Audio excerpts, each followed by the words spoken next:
कि अब फकत शोर मचाने से कुछ नहीं होगा, अब फकत शोर मचाने से कुछ नहीं होगा, सिर्फ फोटो के हिलाने से कुछ नहीं होगा। जिंदगी के लिए बेमौत ही मरते क्यों हो, अहले ईमान हो तो शैतान से डरते क्यों हो, तुम भी महफूज कहाँ हो थी अपने ठिकाने पर, बाद अखलाक के तुम ही निशाने पर हो। मोहतरम जनाब, आज इस वक्फ कानून के खिलाफ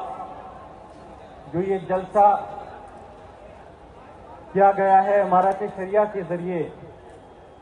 मैं सबसे पहले जनाब फैसल रहमानी साहब और इमारत शरिया के सभी जिम्मेदारान को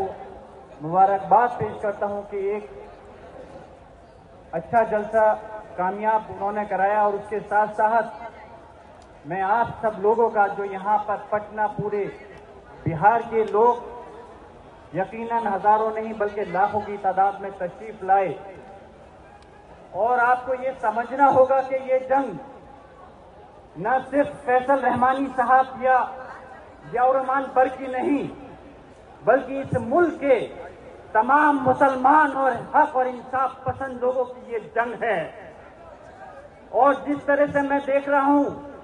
कि हमारे बुजुर्गों के साथ नौजवान तबके के अंदर जो जोश और जज्बा है, उसके ऊपर मैं एक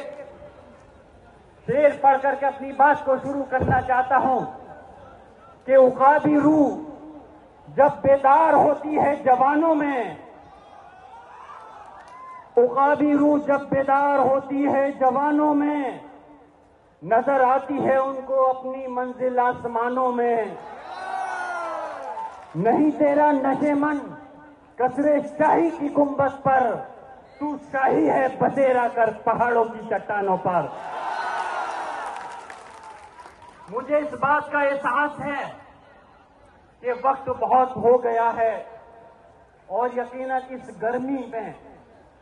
आप लोग इकट्ठा होकर के इस बात की गवाही दे रहे हो कि ये जंग कितनी भी लंबी चले, लेकिन इंशाअल्लाह ताला आप लोग हार मानने वाले नहीं हो।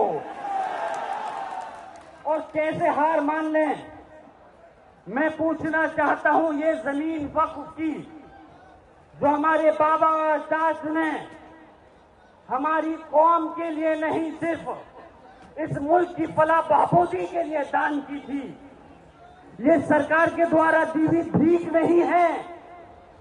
ये हमारे अपने बुजुर्गों के द्वारा अल्लाह के नाम पे दी गई जगह है। और इसकी हिफाजत इंशाअल्लाह ताला आखिरी वक्त तक हम लोग करेंगे, जब तक कि हम इस जंग के अंदर कामयाब नहीं हो जाते। मैं पूछना चाहता हूं कि इस जंग को लड़ने के लिए आप लोग तैयार हो? और याद रखना, हक और इंसाफ की लड़ाई में कभी डरा नहीं करते। ये आपका नौजवान साथी, आपका भाई जियाउर रहमान बख्श, जिसने अपने दादा मोहतरम शफीकुर रहमान बख्श साहब से, जिन्होंने उत्तर प्रदेश की विधानसभा पार्लियामेंट के अंदर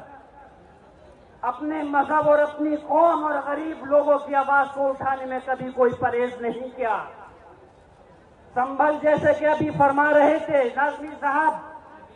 कि संभल बहुत लंबे वक्त से चर्चा के अंदर है, और चर्चा इसलिए है कि संभल के अंदर वक्फ कानून आने से पहले ही हमारी मस्जिद को टारगेट कर लिया गया। और जामा मस्जिद संभल की हमें ये याद रखना चाहिए कि सिर्फ बिहार या उत्तर प्रदेश या हिंदुस्तान नहीं, पूरी इस दुनिया, पूरे आलम के अंदर जहां कहीं भी मस्जिद है वो अल्लाह का घर है, और इंशाअल्लाह ताला उसकी हिफाजत करना आपकी और हमारी जिम्मेदारी है। तो मैंने वहां की हक और इंसाफ की आवाज को बुलंद करा, उसके एवज में मुझको परेशानी भी उठानी पड़ी। लेकिन मैं अपनी तारीफ नहीं करना चाहता, बल्कि ये बात बताना चाहता हूं, इस हक और इंसाफ की लड़ाई के लिए जब आपका ये भाई जियाउर रहमान पर खामोश नहीं रहा,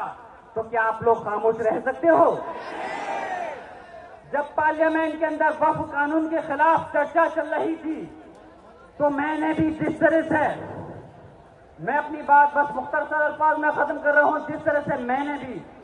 आवाज उठाते हुए कहा और भारतीय जनता पार्टी के तमाम हुक्मरान, तमाम मंत्री वहां मौजूद थे,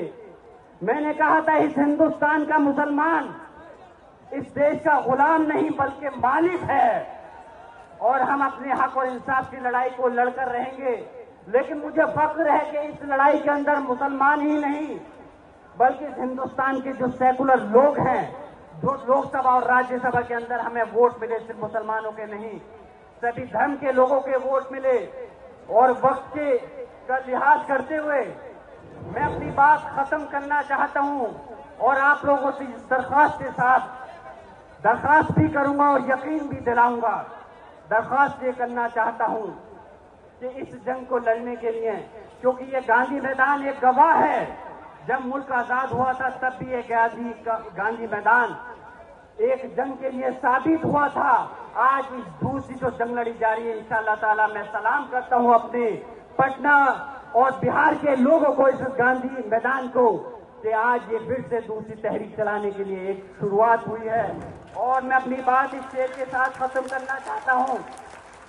कि आप लोगों को ये यकीन दिलाते हुए कि ये जियाउर रहमान बर्क अपने पूरे इस मुल्क की लड़ाई के लिए, हक और इंसाफ के लिए, जहां कहीं भी जरूरत होगी, यकीनन पिछली बार मैं बिहार में हाजिर नहीं हो पाया था, लेकिन हम अमीर शरिया और जो भी तहरीक चलाई जाएगी इंशाअल्लाह ताला पूरे मुल्क के अंदर हर वक्त आपके दरमियान में हाजिर रहूंगा। इस शेर के साथ अपनी बात को खत्म करता हूं कि अब वक्त शोर मचाने से कुछ नहीं होगा,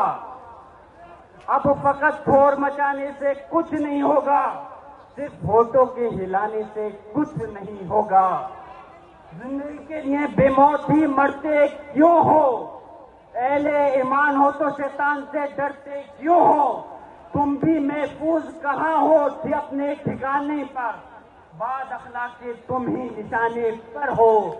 और मेरे आवाज से आवाज मिला दो कि इनकलाब, इनकलाब, ये वक्फ कानून वापस लो, वक्फ कानून वापस लो। बहुत बहुत शुक्रिया, खुदा हाफिज।